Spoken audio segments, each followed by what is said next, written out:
Guys, welcome to the HawksZone Rundown. We are live with you guys. Get your comments in. We are going to do Q&As throughout the show, but yeah, we're going to have a fun show today because we're going to recap OTAs and from what has been going on down there from a lot of guys that are covering the team. We had Corbin Smith on just last week, and so guys like that down there getting their insights. So we're going to kind of talk about what they've been seeing and give our opinions on it as well. And we are also going to jump into that Seahawks top 50 list. What do we think of it? Do we agree, disagree? Some guys that might have been left out.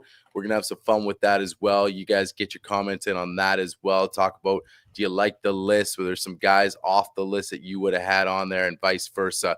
So with all that, but on the other side, but before we get into that, guys, if you haven't done so yet, you like what you're watching, make sure you go subscribe to the channel, like and share the videos, and make sure you hit the bell so you're notified about future episodes that are coming up, especially these live episodes, guys, that are happening right now, so you guys don't miss anything. So, guys, on the other side, we are gonna break it all down.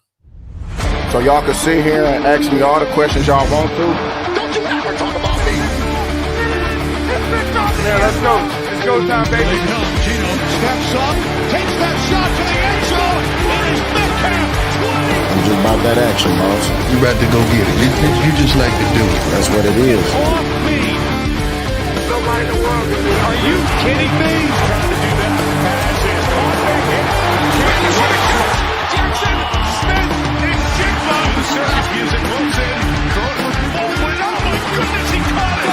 By Leonard Williams. This is the HawksZone Rundown with your hosts, Ryan and Bryce. Guys, welcome back to the show. We're live, guys. Again, get your comments and questions in for us. We are going to be getting to them throughout the show. But, Bryce, what is happening, man? OTAs, a lot of things coming out of those. You kind of, you take what you can out of them, right? But, especially, with some of the young guys, eyes are always on them. But also, we got a brand new quarterback. Well, we got a few new quarterbacks, but Sam Darnold's in there, Drew Lock, and obviously Jalen Milroe. So Clint Kubiak, there's a whole new offense. Man, I'm gonna let you kind of talk about some of your key takeaways, but the biggest key takeaway, and I know a lot of key takeaways from a lot of guys just being around, was the participation at OTAs and how at some point all 90 guys out there. And you talk about, sort of this new era guys, like really none of the peak guys are there, even Tyler Lockett now not in that building. As much as we love him, it's really feeling like this group now, it's his own group, and it's really showing early on in OTAs, like, and things can change. We talk about buy-in and people get excited from the beginning, but man, great start to say, hey guys, you know what? We're all in and we're going to start this thing off right. Yeah, no, and that was the interesting thing. Like, you listen to Corbin Smith, you read about what Greg Bell and all those guys, they've been around the beat of the Seattle Seahawks for a while.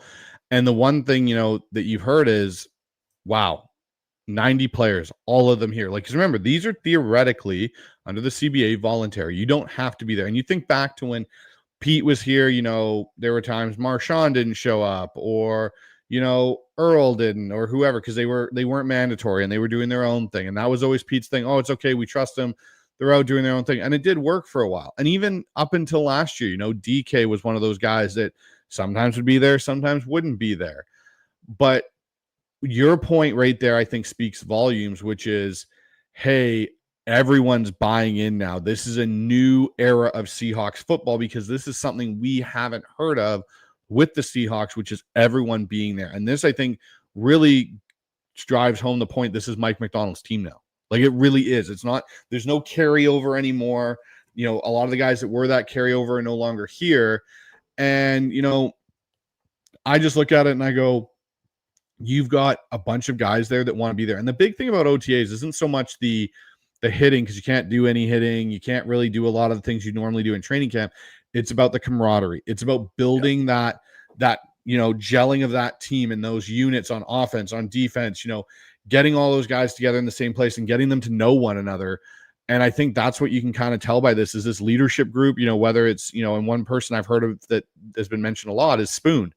Spoon's out there, and apparently his whole vibe is infectious with this team. And you've got guys like, I think one of the other guys is making the biggest impact might be Cooper Kupp. And, there was Brian Nimhauser talked about it on his Hawk Blogger show the other day that when he interviewed Jake Bobo and was, doing the interview for Jake, Cooper Kupp popped his head in and was kind of waiting there. And then finally Jake said, "Oh yeah, Coop wants me to go run with him after practice." Right. That's something that I think we haven't seen in Seattle since probably that LOB day is guys really pushing each other to be better and to really strive to do the little bit extra. And I think it's going to go, really far for this team. I really think this team might be turning a corner faster than we initially anticipated with Mike McDonald taking over for the Seattle Seahawks.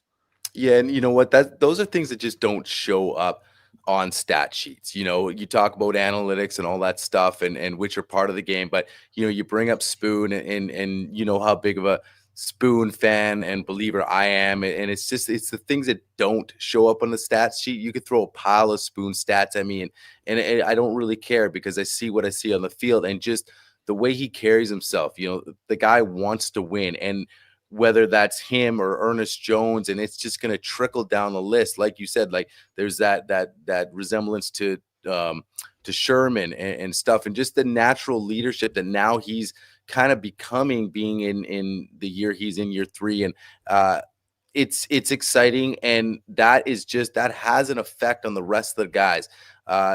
It starts with that camaraderie. I agree. And it really, you could say that, well, it doesn't matter if they show up and yeah, a team can still be successful, but to get off to this type of mentality and this type of buy-in is huge. And when you have your leaders out there, like a Devin Witherspoon and then veterans like Cooper Kupp, what do you think that the young guys look at? The Emin Warriors that are coming in and, maybe making a little, few mistakes early on, that get posted online, but then quickly to learn. But you got the guys there, and that's exciting for these young guys in year 1. The draft class that we're so excited about that now comes into this environment. To me, that's just a huge OTA takeaway, man.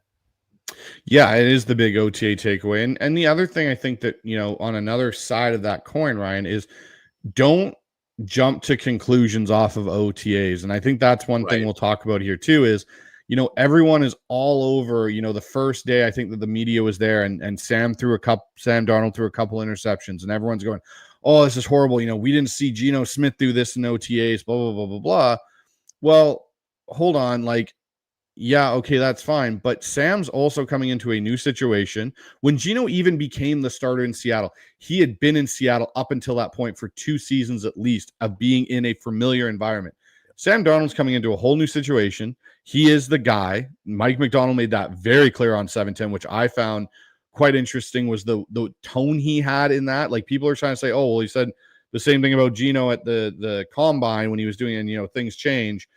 No, there wasn't the same kind of level, in my opinion, of conviction that Mike McDonald had about Sam Darnold that he did when he talked about Geno. This was more of a you guys are absolutely out to left field, and I get you have to ask this question, but I'm not even going to entertain it. Don't even bring that up, basically.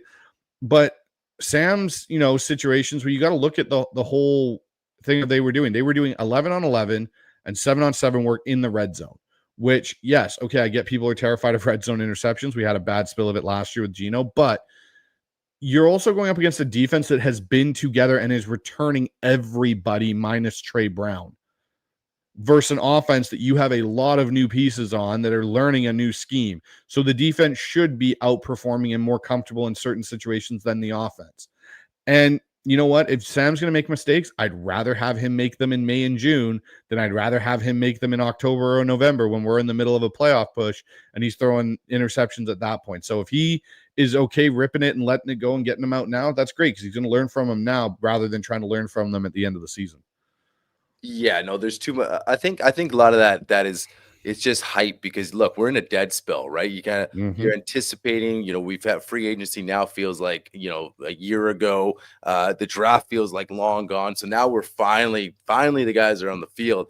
And then, so all eyes are on all the new guys and that being Sam Darnold, not just rookies. And so you're like, they're under a microscope, not realizing, guys, we are in OTAs, brand new system.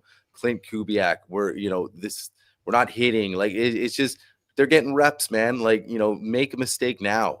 So that stuff gets blown. And to your point with the Mike McDonald thing, I think again, it's like our young rookie that is very athletic is building this hype up, and Mike just is like, it's kind of one of those put it to bed things right now, guys. This is our starter. You guys can have wishful thinking all you want with Jalen Milroe and even Drew Lock for that matter. But it's Sam's job, and that we know that. Even if he's got to really fall hard on his face, and we just don't anticipate that either. Especially, how confident we are with Mike McDonald, but now the approach with the new offense, Clint Kubiak. And the guys that they brought in the building too. A guy I want to touch on too that's been a topic with obviously the last couple of years that he's been here is Abe Lucas, and he's going to be essential piece to that O line that John first round pick and Gray's able saying, look, we're not messing around this year. And the coaching staff that they brought in with years and years of decades of experience, Abe's got nothing but good things to say about this new staff. He's saying on his health, hey, I'm on the field, I'm healthy. And the fact that look, the emphasis on running the football, and they are all in, and they just it feels like they love what they're seeing with this staff. And if the guys can come together and really get this run game going, stuff we've talked about on past shows, how do they get this run game going? I think the guys on that line are excited too for this new era. Yeah, no, and that's the thing. Abe Lucas, like you see the photos of him, and Yeah. you listen to Corbin Smith, and he was on Dan Vien's show talking about it. Like Abe Lucas looks, apparently unbelievable. Like he looks like he's in the best shape he's ever been in. He's 325. He's lean. He looks strong. Like if Abe Lucas comes in and plays well and plays, and I think at this point, like people are talking about get back to his rookie form. Well, one, he's now a 3-year vet. He's played enough games in the NFL that he's not going to make the same mistakes, obviously. But if he's playing at an elite level, and you have Charles Cross on the other side, and now you've seemed to potentially found your solution at left guard with Gray Zabel. And, you listen to other reporters saying even Anthony Bradford looks like he's in amazing shape, like he's lost weight. And I think maybe he got the message with what Seattle's done in the guard, area here in the offensive line, bringing in, Zabel, Cable Dew, and Mason Richmond, that, hey, my job's on the line this summer. Like I need to be ready to go. And, Anthony Bradford has never looked bad to me as a run blocker. It's been in pass protection. I've had more of my questions, but you look at what this offense is doing and, you look at how they do things. A lot of it's play action. A lot of it's based off the run. It's under center. It's different things. It's not traditional drop back and the pocket's moving. It makes it easier on your O-line. So I think that's going to be a big thing. But one thing I loved hearing, Ryan, was Abe Lucas's press conference. Mm-hmm. And the one thing he said was, running the ball is a non-negotiable. We are going to be elite at running the football. Yeah. That is something to me that we haven't heard in Seattle for a very long time. It's always been like, yeah, we're going to be a good offense. We're going to be this. We're going to be, we want to be explosive. No. We're going to run the football, and it's a non-negotiable. Like, it's not okay if we don't do it. It is going to be done, and we're going to do it at an elite level. Hearing that from your right tackle, who's now coming back into the fold fully, that's great to hear. That really makes me excited to see what preseason's even going to look like for this team. Yeah, and I feel like, I think they know and they feel that they got the dogs to do it, right? I mean, they always knew that. Look, K9's a dog, and then Zach's coming in his own. But then what the Damian Martinez, they're high on him. And K-Mac, they got the pieces there. Now this O-line with Zabel and the coaching staff and the philosophies there. I feel like, what he's saying, he feels it. Like he feels like this is real, man. Like, and I think coming off a year that they came off with, running, the run attempts they had, and it was just all over the map, and it gives them extra motivation when the Grubb and company's out the door, and they know Mike's not messing around. Grubb gets let go day after the season, and they're like, no, we're going in a direction that I wanted to go in, and this team wants to go in, and they do it with a guy. They bring in Clint, and it's got to fire up the guys. You naturally, your guy like Abe Lucas, hey, yeah, you're making sure you're healthy coming to the year, but you're thinking, I want to have a hell of a year. I'm buying in with the rest of the dudes here. Like, we're going to run the football. Hell yeah. Like, that gets me excited here. Like, and I think that trickles down. Again, we talked about the Devin Witherspoon effect. You talk about Anthony Bradford. Hey, I want to be a part of this too. So I think just having all those guys out, like we talked at the very beginning of the show, 90 dudes at one point, everybody there, that's going to trickle down everywhere. Okay, the defense is balling. Well, that's going to trickle over to the offensive line now. We're going to do our job. We want to be elite too. We're tired of this. We're tired of being a laughing stock. And you look at the guys they brought in on the staff that we've talked about. I mean, it's got to give you confidence. So I'm excited. I'm excited for all facets of the team. You look at like the young guys, the Emin Warriors and stuff on that defense. And, there's another guy that we can touch on, and just like, guys talking about where he could fit in, him and Spoon potentially, in the slots and stuff like that. Like, it's interesting how he's going to be used. So there's so many cool things to see at OTAs, because, not only you have a brand new offense, but even though this defense, a lot of returning guys, it's like now Mike, like you mentioned, it's his team now, man. Like, he can fully open up the book and really just get them ready to go for the start of the year. It's no like, let's just feel it out. I feel like that's where that extra buy-in's coming in now, man. It's a completely now new era. That's exactly what I was going to say. It is truly finally a new Seahawks, era. And the thing with Kubiak that's really interesting, if you watch this press conference, the one thing he, stated was, people ask like, oh, is this the same as San Francisco and what you've done? He's like, it is, but it's not. Like, we're putting a new offense together, because he's got different weapons in a way and has, different ways to utilize them. The thing for me, that I look at with him coming in, Rick Dennison, John Benton, Andrew Janoko at the quarterback, coach position, like, there is so much knowledge there on this staff on how this offense works, this philosophy of offense works, that, I think it's going to, as much as I think that it'll be slower out of the gates, I don't think we'll see the massive amount of hiccups that we've seen in the past when Shane Waldron first kind of did, had his first go in that first year, when, even Ryan Grubb last year. Like, our offense was good, but it was never consistent. That's the one thing I think the biggest thing I'm looking forward out of this offense is each game, I think they're going to be very consistent in what they do. Now, that doesn't mean each game they're going to be scoring 35 points. Like, there may be some games where they don't score as much, but I think this offense will be consistent and complementary enough for this defense that you'll see less inconsistent play throughout the offense throughout the year. And that's something that excites me. I also look at, you look at who they had out, they recently had their Legends Day. I think it was the last day of OTAs. And you've got like Jim Zorn out there and Warren Moon out there and all these guys.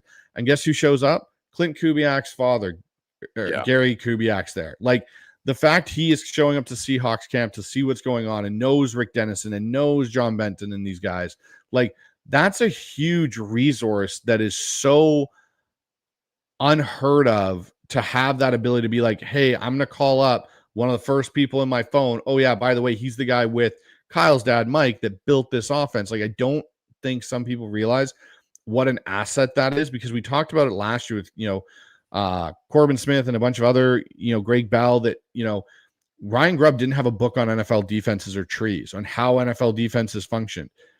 Gary Kubiak's probably got a library in his house, in his office, a bookshelf of every single defense that's ever come through the NFL and how to handle certain things and how to deal with this and how to deal with that.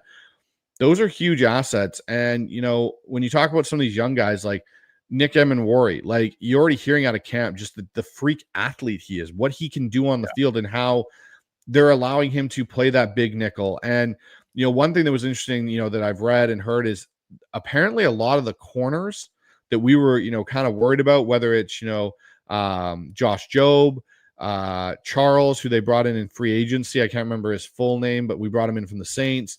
Even Zy Alexander and some of these young guys, like even they're playing well. So maybe cornerback isn't as big of a need necessarily as we thought, which will be great. I'm still wondering, do they bring in an edge? Do they bring in another off the ball linebacker? But again, we'll have to see. It sounds like Jamie Sheriff's doing a pretty good job in there, like from what people have seen. They have Derek Jackson, who they signed out of Kentucky, I think it was, or Duke, one of the two, out of rookie minicamp that I think, has, some good upside to him. It's going to be really interesting to see. But the one thing that Clint Kubiak said in his press conference that really interested me, Ryan, I want to get your thoughts on this, was someone asked him about the right guard competition, because obviously Anthony Bradford was, taking reps there. So was Christian Haynes. And someone said, hey, is there kind of like a leader in the clubhouse right now? And he goes, we're 5 practices in. This is a wide open right guard competition, and didn't even specify, it's a wide open one between Christian Haynes and Anthony Bradford. He just said it's a wide open right guard competition, which to me says Bryce Cabledew, who's one of my favorites, is even in that realm as being in that competition, which could be really interesting. Yeah, I think, yeah, man, I agree. I think it's wide open for the taking. I think nobody's really kind of stepped up. I think people think like, okay, Christian Haynes, it's time for him to, take that next step because, he's this third round pick. But then people talk about, does he have the body type for the NFL? I just think it's a wait and see approach. And I think they're pretty clear on the rest of those spots. Even center. I mean, I know we both are high on Jalen Sundell. So we'll see. But I think that other guard spot, that's going to be interesting.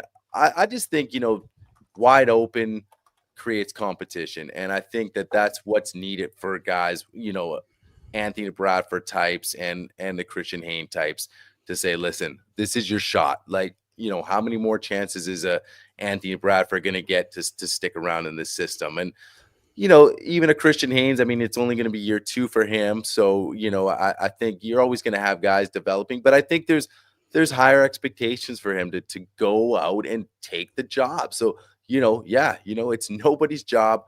It's open. And I think that's just going to create the juices that you're already seeing.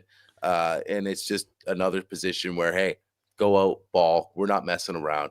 And you also saw how Mike operates, man. Like, you're not getting it done, you're not playing, or you're not here. We saw that last year with the linebacker spot, which was totally threw us, by surprise, really, both those guys out the door, just because we're not used to it. And I think that's what kind of gets us exciting. Like, this guy's not messing around, competition everywhere. Let's go. The other thing that was really interesting to me was Clint Kubiak's comments on one of our other quarterbacks being Jalen Milroe. Right. And one thing that he said, and again, Jalen is going to be the third quarterback this year. Mm-hmm. He will get into games in some sort of wildcat, whatever system they want to run in short yardage or red zone special packages. He is not going to be a every down quarterback for the Seattle Seahawks unless somehow Drew Lock and Sam Darnold both go down with, season-ending injuries. But the one thing that Clint Kubiak said that was really interesting to me, he goes, the one thing that stands out, and this is a direct quote, the one thing that stands out is the guy's a worker. You see him at the facility at 4:30 in the morning out on the field going through the playbook. No one asked him to do that, but he's out there putting in the extra time. I've seen him grow a lot from rookie minicamp to now, so I've been impressed with the kid. Yeah. That is something that, Jalen knows. He was a starter for 2 years at one of the best college football programs in the country for, at one point, the greatest college football coach ever, arguably, and Nick Saban, and comes in here and all he knows how to do is work. And that just speaks, I think, to this draft class, is the entirety of this class, whether it's him, whether it's Emanwari, whether it's, Zabel or Arroyo, they all have this commonality of they're just here to work. You haven't heard anything about these guys being, kind of, too big for their bridges, not focused, not this, not that. That's a really a positive thing to hear, is your offensive coordinator going, yeah, like the kid came in, but also, yeah, hey, he's out here at 4:30 in the morning going through the plays on the field so he understands them better. Like, the kid's self-aware of what his issues are. So I'm I'm going to be really, really interested to see the development of Jalen Milroe throughout as all the quarterbacks. Because even, you listen to, some of the reporters and they were saying how well Drew Lock looked even. Like Yeah. Drew Lock looked good in, team portions and stuff like that. Like the thing that I'm happy about most, Ryan, is I don't have a worry about our quarterback room. Yeah. Like last year, if Geno went down, we were all going, is Sam going to be able to do it? Like I was interested in the Sam Howell trade. I'm not going to shy away from that. I thought, hey, you know what? There's an opportunity here. Let's see how it goes. And when we saw that Green Bay game, it was like, oh man, like that's a scary thing. We can't have Geno missing time because I don't think Sam Howell can come in and do what Drew Lock even did and beat the Philadelphia Eagles or play somewhat in a close game against San Francisco for part of it. Like to me now, I'm like, okay, you know what? If Sam does get injured for a game or two, like, yeah, Drew Lock can keep us 500. Drew Lock could get us 2-0, depending where we are in the schedule. Like, those are things that give me more ease than they have in the past. So that'll be something that'll be interesting. But overall, man, like, sounds like OTAs are really heading in the right direction.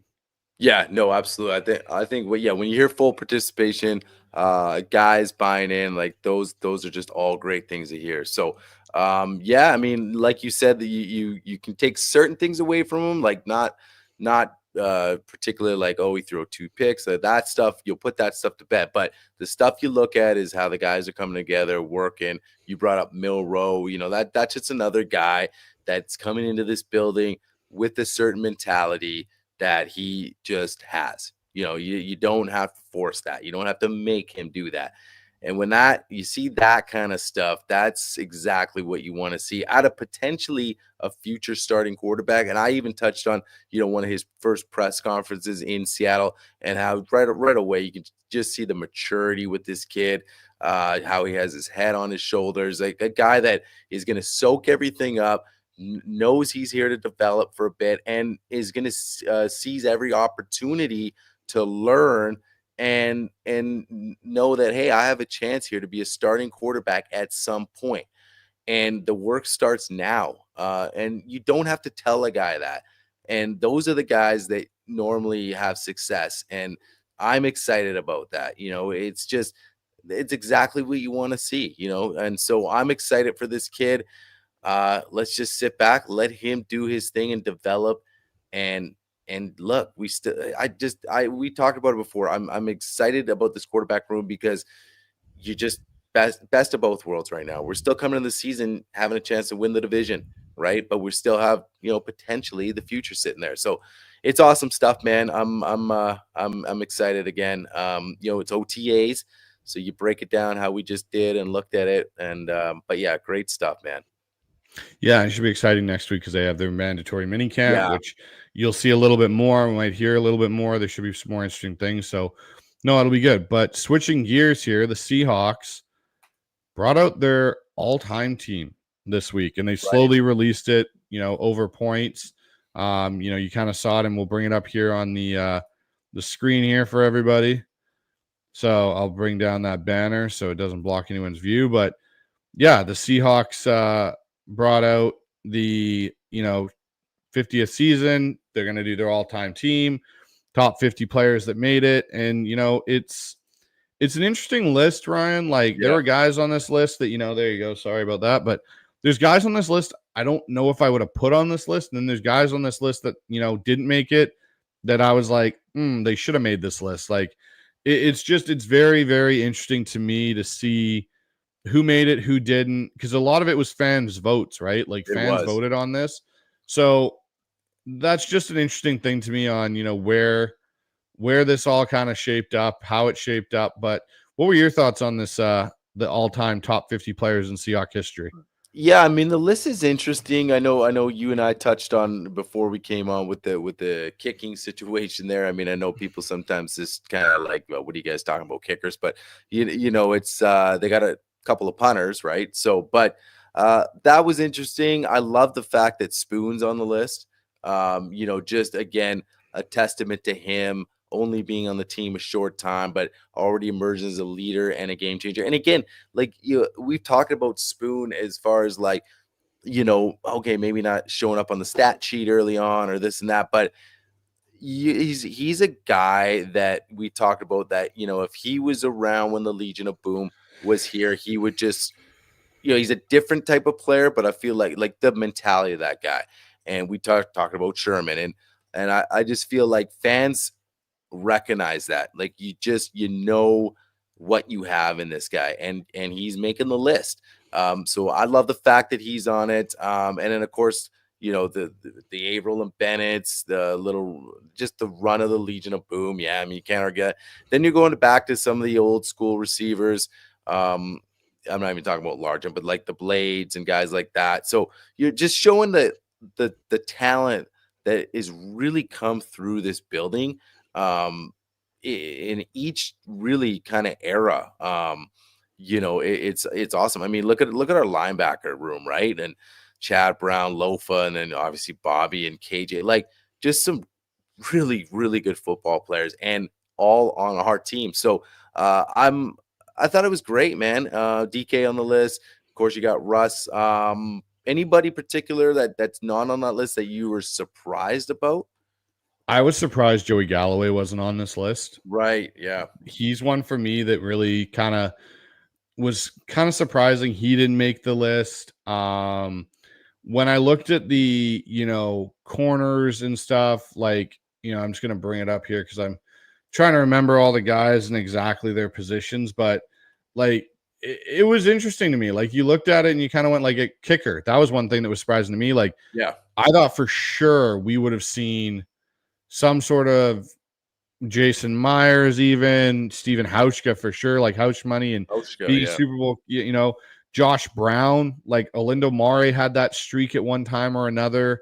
We've had some other really good kickers, like Ryan Lindell was here for a bit. Like that was surprising they put two punters on there because I was like, okay, like, yes, I get Dixon and John Ryan both were pretty significant, but I think you could have argued that, one of the kickers should have been on that list. Like you said, and then you're leaving off Galloway, right? So I mean, yeah, like when I looked at Ryan and Galloway, maybe. Yeah, or at least if the one thing that's interesting to me too when I look at the receivers, like Doug Baldwin, Brian Blades, Bobby Ingram, Darryl Jackson, Steve Largent. Darryl Jackson being on there was interesting to me. Like I loved D-Jack. Like I loved him in Seattle. But he might have been one where maybe I'm having that conversation on Joey Galloway versus Darryl Jackson. And DK being on there, as much as I know we both love DK, it still surprised me to an extent because there were so many times with DK, sometimes I felt like he just disappeared, where I always felt a Doug Baldwin. I always felt a Tyler Lockett and, even Bobby Ingram to that extent. But then there were times you did feel DK. So the receiver list, the quarterbacks, the quarterback list was pretty simple for me. Like there wasn't really, maybe the one guy you could argue, even though he only played 1 year here, that had some of an impact was Warren Moon, or maybe a John Kitna, maybe, but I don't think so when you look at who's on that list. Like those four are the iconic four quarterbacks in Seahawk history. Running back, I think they nailed out of the park. Now, it was interesting. Kurt Warner, Max Strong, Marshawn, John L. Williams. I thought they'd only pick 4. I was really happy to see Chris Warren on there. That one really, made me get excited because I really liked Chris Warren and watching him. And I think truly Sean Alexander is the greatest running back in Seahawks history, as much as people want to put beast mode in there. And I'm not arguing that beast mode's not really good, but Sean won an MVP, and I get he was running behind Walter Jones and, Steve Hutchinson, but he did a lot of good things over those years. And the one thing I loved about watching with Sean was he was so smooth as a runner. He was so smooth in and out of his cuts. And you know what? That's not to take anything away. I think it's a 1A, 1B situation for Marshawn and Sean and Alexander, and you can have it either way. I've always really appreciated what Sean did. He really did help put that Holmgren Seahawks team along with Matt Hasselbeck kind of on the map and get that Super Bowl. I would say defensively, who I was surprised didn't make the defensive backs list was Sean Springs. Right, yeah. That was an interesting one to me with Sean Springs, that he didn't make the cut, like Kenny Easley, Dave Brown, obviously the LOBs all on there. Was really happy to see Witherspoon. And to me, that's going to be a really cool thing for him being so young and only being here for 3 seasons to make that list. But you've seen the impact of him right away. And then Marcus Trufant being on there was awesome. It was. Really, good. Eugene Robinson, another one. John Harris, the linebackers. Now, Fred Young was the interesting one to me. I don't know if I would have put Fred Young on there. I think of a couple other linebackers, Anthony Simmons. Like when we did our all-time team, Anthony Simmons was someone we had in there. And the other one is Leroy Hill. Like Leroy Hill was another really good Seahawks linebacker for a long time. Like played through the Holmgren era into the Pete Carroll era there for a little bit. And, I think he would have been someone that I might have stuck in over a Fred Young potentially. But other than that, like Rufus Porter, Keith Butler, and then obviously like the ones you mentioned, Lofa, Bobby, and KJ can't go wrong. And Chad Brown was really good. And another linebacker I think you could throw in here even too is Julian Peterson, was another guy we had here for a time period. So that's another interesting one. Defensive line, I don't have really any objections to the defensive line, really. One I thought might make it, but then I realized he got overshadowed was Chris Clemens. So that was one that was interesting to me, that Chris didn't make it because I thought he had such an impact there for that period of time with the LOB, and even predating that was pretty effective. But it's hard to crack that list when we're talking about Cliff, Bennett, Bryant, Jacob Green, Kennedy. Really happy to see Mebane made it. Yeah, loved Brandon Mebane. Joe Nash, Michael Sinclair. What did you think of the offensive line one? That's the one that was interesting to me. Yeah, it's a tough one, man. I mean, pull the offensive line back up again. Like I trying to. I'll just bring it up on the screen here because I got it kind of pulled for you. Share screen. Give me a second here. So there's your offensive line. Right. Yeah. I mean, you got the obvious ones there. Chris Gray, Walter Jones. I don't know, man. It's a tough one when you're talking. There's after you get past the obvious choices, then I think it's kind of I'm surprised. Who are you surprised that didn't make the list? I'm surprised Okun didn't make it. He was a really good left tackle post Walter Jones for us, and that was one that was interesting. When we look at center, Kevin Mawai was someone that I thought but he might not have had enough of a career yet to make this list. Sean Locklear was a good right tackle. Like, that was one thing on that line. Like, we talk about Chris Gray being there and Robbie Toback, Walter Jones, Steve Hutchinson, obviously. But, Sean Locklear was a big part of that O-line group too. Yeah. So he's another guy for me.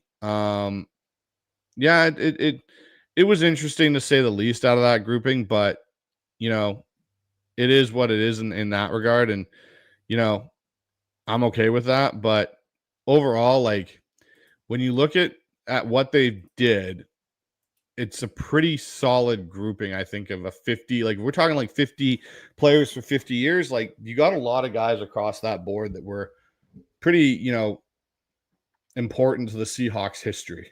No, absolutely. And the only thing I'll disagree with is, I know you and I go back and forth with it, but I got beast mode ahead of Sean. And I know and it just, for me, it was just the culture that surrounded beast mode as well. Like, he just, and look, Sean had that engine running too. No question about it. You talk about MVP, a great back for us.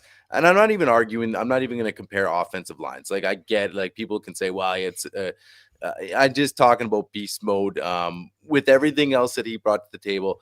It was just, he was iconic, man. And arguably two of the coolest runs ever. I mean, Beastquake 1 and Beastquake 2.0. Like, the Arizona one, like, I mean, that was special, man. And I was also down at the original Beastquake too. So that gives him another little upper edge in my books. But man, both great backs. I think it's the fact that Beast is still hanging around the team. Like, he's hanging with Pete down, and like, it's just cool. Like, the guy's cool. He was like Seattle true and true. Guy that born in Oakland and almost adopted Seattle as his home in a way, right? It's pretty cool. So, with all that stuff, both guys being great backs, some of that just gives you that extra edge there with him. Yeah, like when I look at the two of them comparably, obviously Sean was here in Seattle a little bit longer. Yeah. He had 3,000 more rushing yards, right, than Marshawn, but he played in like almost 30 more games, so that kind of gives you that. Right. 100 rushing touchdowns to 57. Their yards per carry, as weird as it is, their yards per carry is almost identical with Sean having a slight edge. But you look at it like the biggest thing that gives beast mode, again, I think some of the credit is the postseason.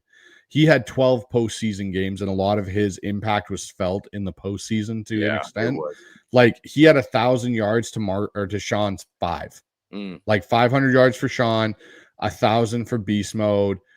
Beast mode had 5 yards per carry in playoff games. Sean only had 3.6. Beast mode, like it's hilarious because if you look at the regular season, Sean beats Marshawn across the board and by a significant number, except for yards per carry. You flip to postseason, and that's where Marshawn gets the edge because his numbers, like they both had an all-pro.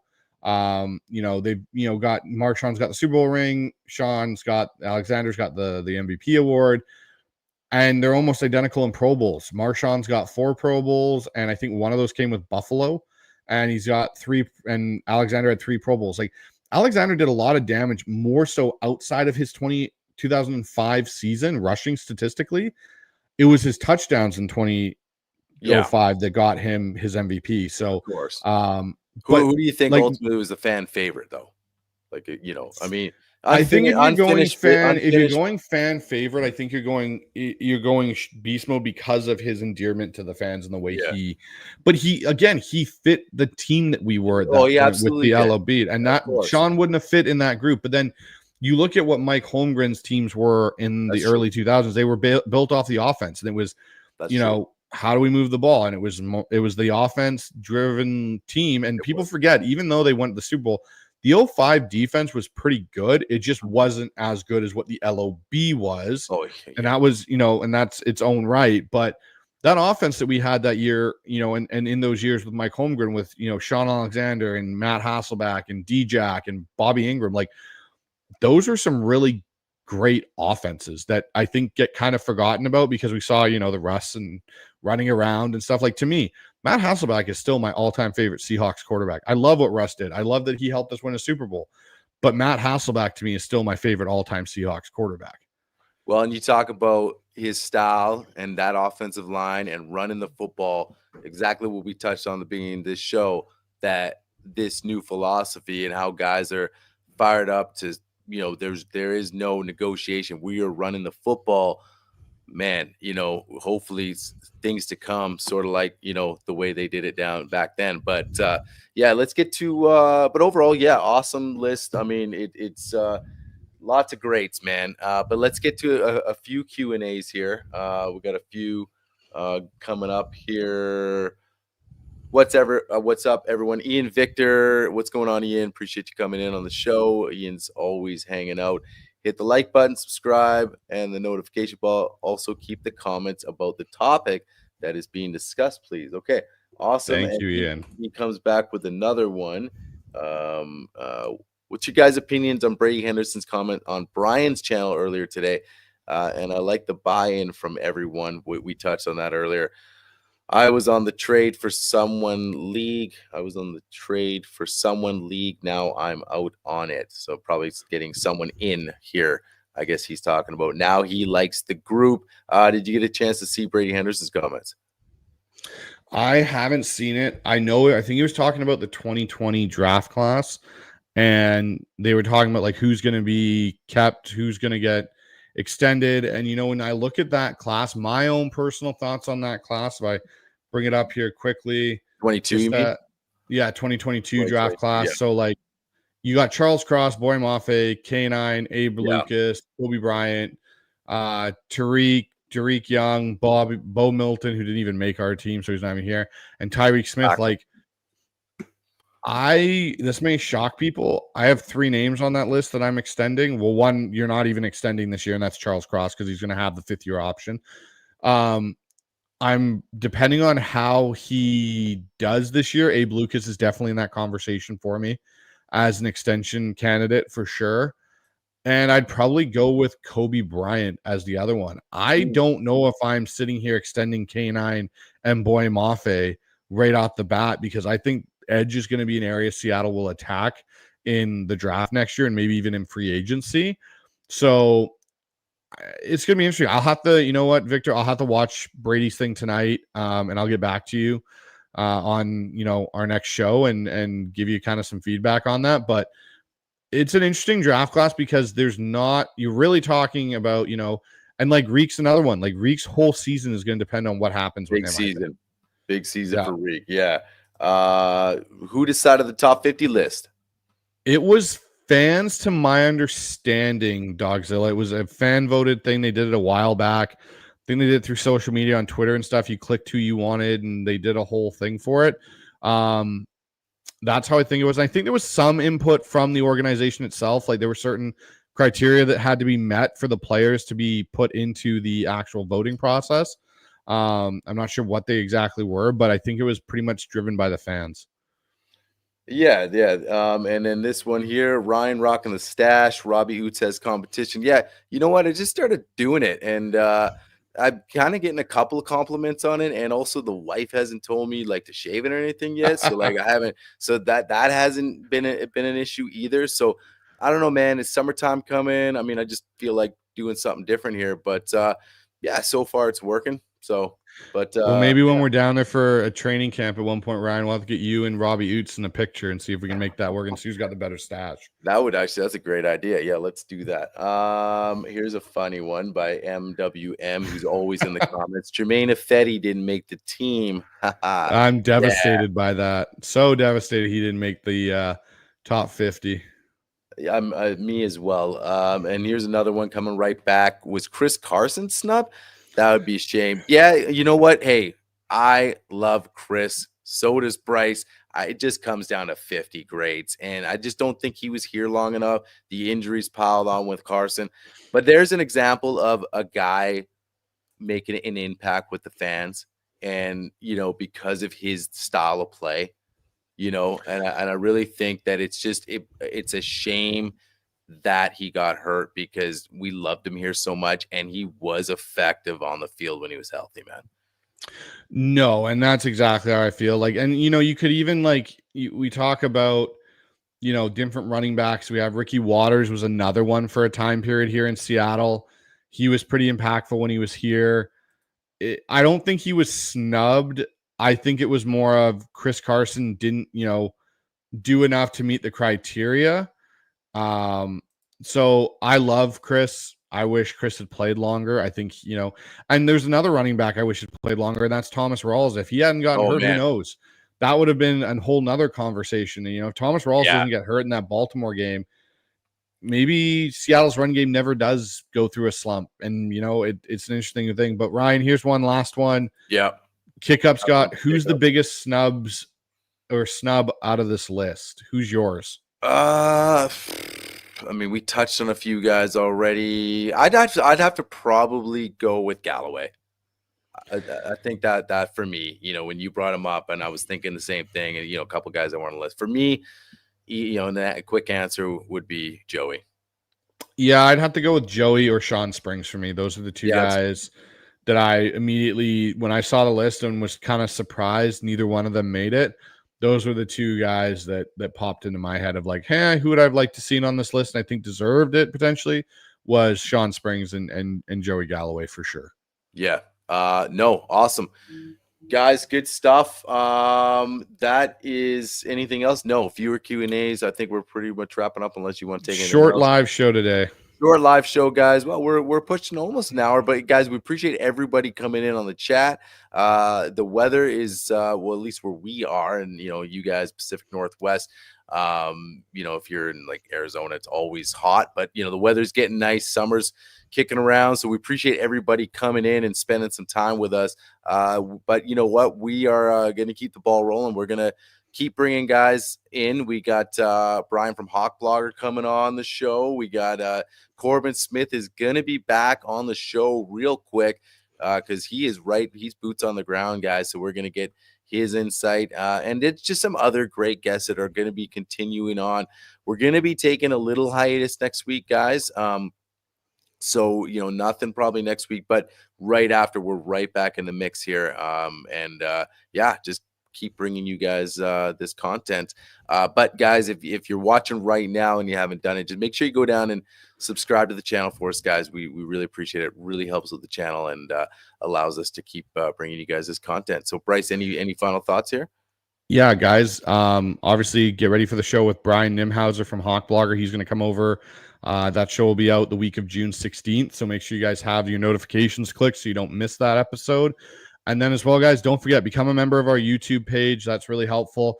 The HawksZone Rundown store is up and running again after some technical difficulties. So make sure you guys jump over there, buy your gear, send photos of you wearing hats, t-shirts, whatever. There's a bunch of cool different designs over there.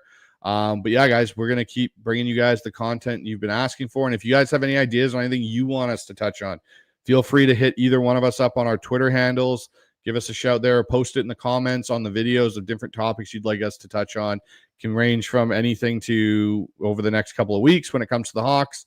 So, throw your ideas out there and maybe we'll pick a couple of them and do them on the show. So, yeah. Awesome stuff, guys. Once again, we appreciate everybody coming on, and that's it for us. So go Hawks. Go Hawks.